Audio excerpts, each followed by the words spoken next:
about parliament, they think money, money, money, money. And the moment you think that way, you then forget to appreciate, to give a critical appreciation of whatever situation you're faced with. And that mostly comes from anger or from biasness. I want to give an example. Otim Francis made a very laughable statement. First of all, he doesn't know how parliament conducts business. Because if you are saying you are trying to bring in your economic analysis, and then you say the service providers, and you have no clue, you have no idea about the service providers. But I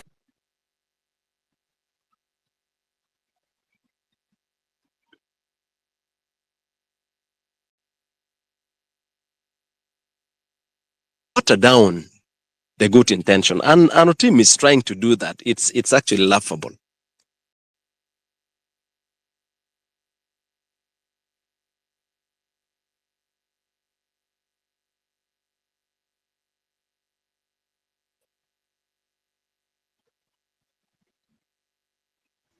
Is anyone hearing him? No, his network is very bad. He will come back. The network is pretty bad. Yes, Honorable. His network is bad. We just have to be a little patient and wait. Yeah.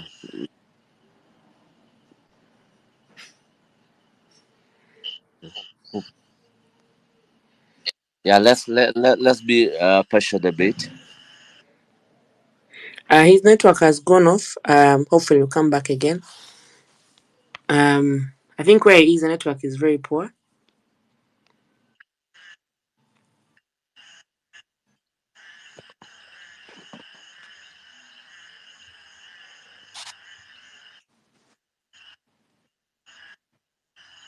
Yes, Honorable. Yes, Honorable.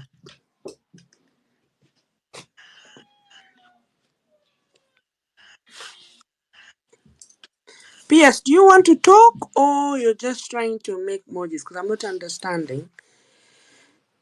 Is it Pius or P.S.? I'm not sure how you pronounce your name. Do you want to speak? Maybe we can give the chance to Achai. Yes, Achai. Could you kindly? Okay. Honorable, are you back? Oh, Yes, I'm back. Okay, I'm back. all right. Sorry. Well, that's Sorry, fine. this network is okay. So I was trying to explain that some of the allegations I hear are quite diversionary, and I don't think it's proper to do it that way. I was giving the example.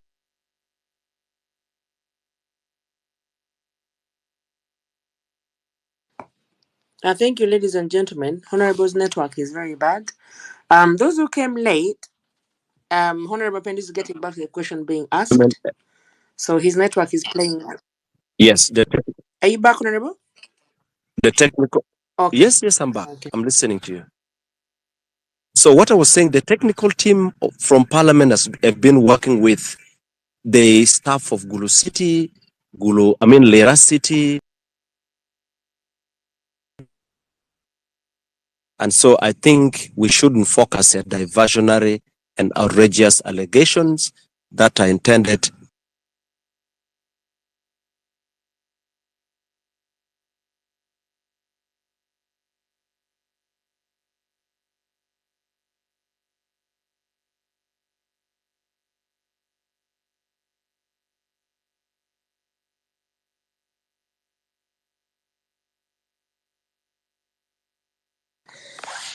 Honorable's network has gone off. Host Chris, do you want to say something before he comes back?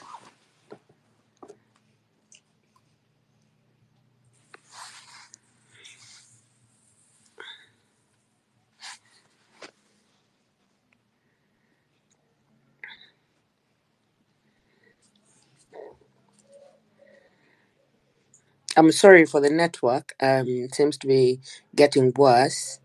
Those who came late, Honorable Mapendus is getting back to the questions being asked. He was trying to explain how some of us are quite very immature and getting back to us the questions. But let's just be a little bit patient. I'm not sure how much time we left. If Chris kindly could tell us how much time we left, that would be very helpful. Thank you, Chris.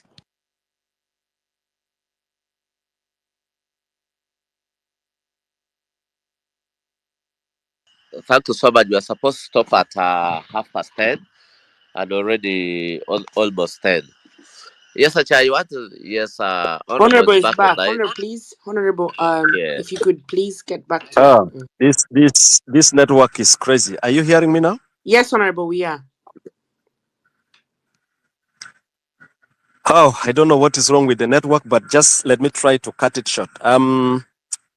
So there are a number of questions that were asked, and just to keep it short, one, you need to know that the decision to have the uh, regional parliamentary sitting came through a process, and that process is within the mandates of Parliament.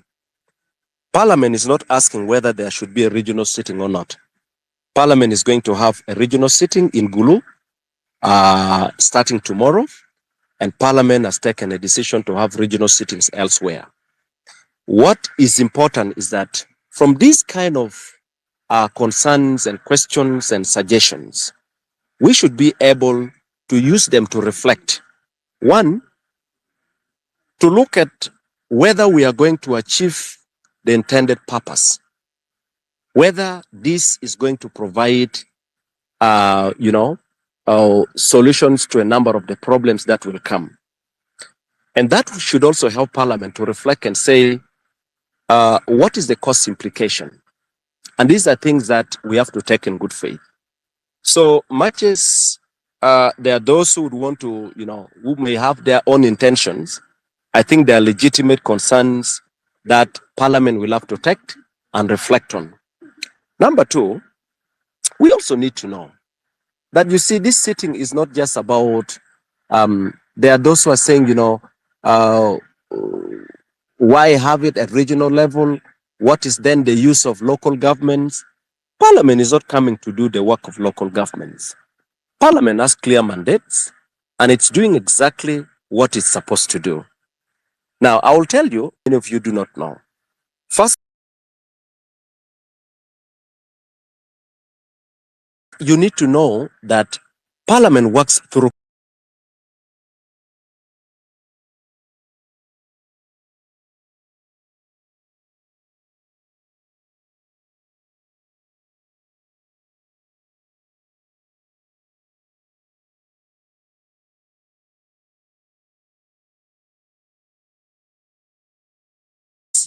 have to do oversight. They have to move to different regions, spend sometimes a week or even more, depending on what particular subject they're going to look at or what kind of oversight activity. So if you're talking about Parliament going to the regions, Parliament has been going to the regions through the committees. Somebody asked and was wondering uh, why Parliament needs to come and how local governments would be made irrelevant. I can tell you, probably the coming of Parliament at regional level is going to add a lot of value to the work of local governments. And just to connect this to the question Sheila asked, whether local governments are going to, in a way, have their views and, contributions taken care of. My answer is yes.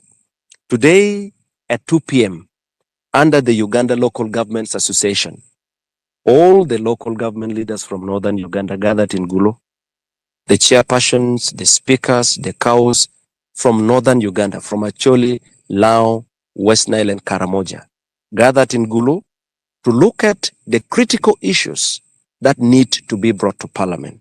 What are they going to do? They're going to bring it in form of a petition. There is provision for that. They are going to hand over in the morning their petition to the Right Honorable Speaker.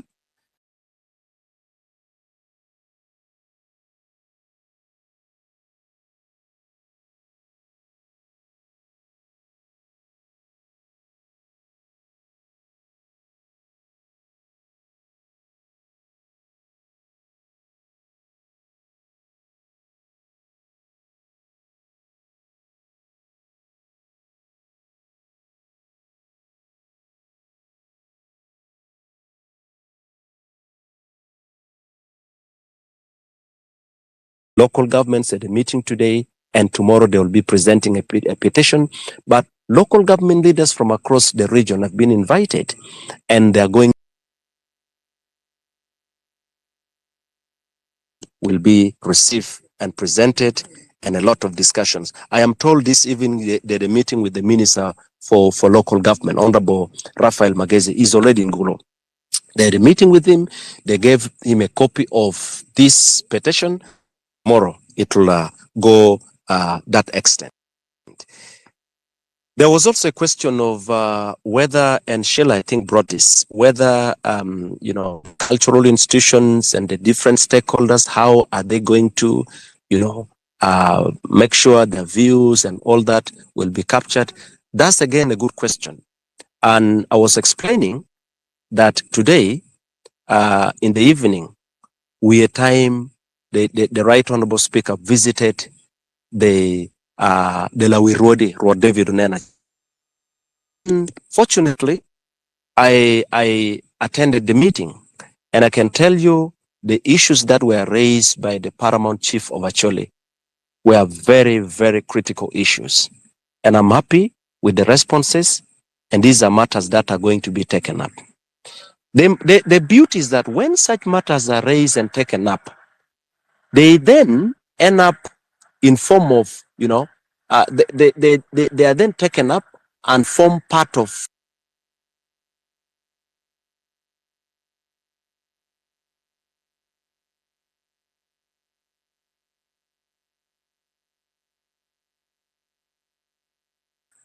There is a way government works. There is a way parliament works. There is a stage where parliament works, and there is a stage where the executive takes over, but there is also a stage where parliament needs to check whether the decisions have been. So these are processes that are key, and you need to appreciate them. So I am happy because that is taken care of. The religious leaders were there was a meeting with them. Tomorrow, the pensioners are also coming with a petition, because there are people who have served, there are people who have made contributions, they have their own concerns. So these are processes that are important. And so if you think the regional meeting is not important, then you are probably not looking at it from the perspective of those whose voice are going to be heard, those whose petitions are going to be received, and those whose issues are going to be discussed and decisions taken upon, or resolutions to that effect pass.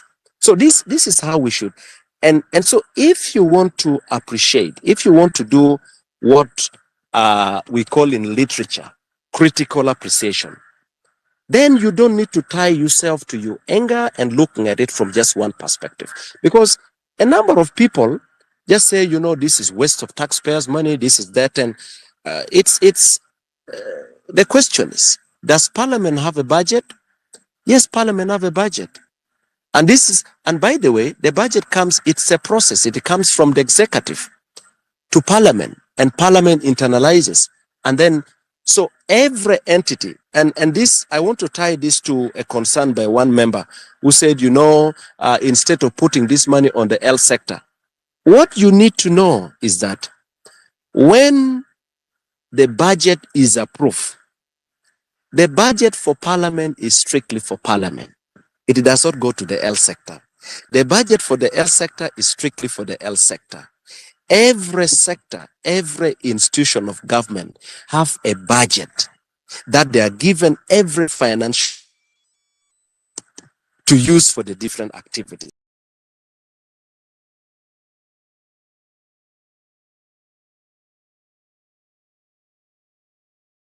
Government operates. You are far from understanding how budget processes, how financial management in government institutions or government systems is handled.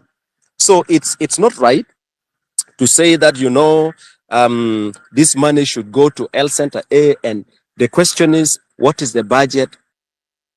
If you want to determine the budget for the health sector, it doesn't start now. It starts right from the planning processes. So these are some of the things I wanted to clarify.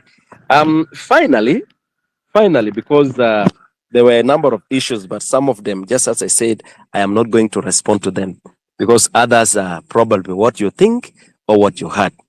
And I don't think I'll be responding to everything you could have heard or you could have thought of. But I'll go to my good friend Eddie, my namesake Eddie. Eddie brought very, very important issues, and Eddie believes that whatever Parliament is coming to do in Gulu can be done in Kampala, and so there is no need coming to Kampala. Eddie, number one, it's not wrong for Parliament to go to any part of the country, because this Parliament should not be afraid of any part of the country. And Eddie, my young brother, if you ask me whether, and I'm not going to, and I'm not going to say this selfishly, but for me, as a leader from Gulu and northern Uganda, and as you know, someone who is